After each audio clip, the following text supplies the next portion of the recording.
Pitsenyor mga kapuso, ginasaulog din hikaron sa General Santos City ang 46th Patronal Fiesta o mas ilado isip Santo Niño de Bula Fiesta nga mao ang pinakadakong patronal fiesta din sa syudad asa libuan ka mga deboto gikan sa managlahing lugar ang Gatambo.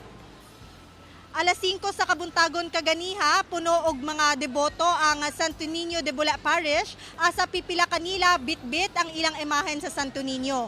Human ang misa gisakay na sa amphibian si Santo Niño ug gihatod kini sa mother boat. Sa nagapadayong fluvial procession, gatusan ka mga fishing boats ang misalmot. Anaasab ang Coast Guard District Southern Mindanao aron masiguro nga mahimong hapsay ang prosesyon.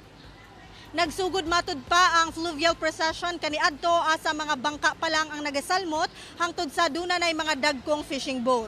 Pamatuod matud kini nga bisan sa mga pagsulay sa fishing industry, padayon gihapon ang paglambo niini tungod sa pagkugi ug pagtuo sa mga mananagat ug mga residente. Samtang taod-taod ibalik na pagsakay sa amphibian si Santo Niño gani daghan ang mga nag-atang sa Queen Tuna Park aron musugat kang Santo Niño og musabay sa pabalik sa simbahan ug aron musalmot sa sinulog dance nga mao ang usa sa mga highlight sa kapistahan.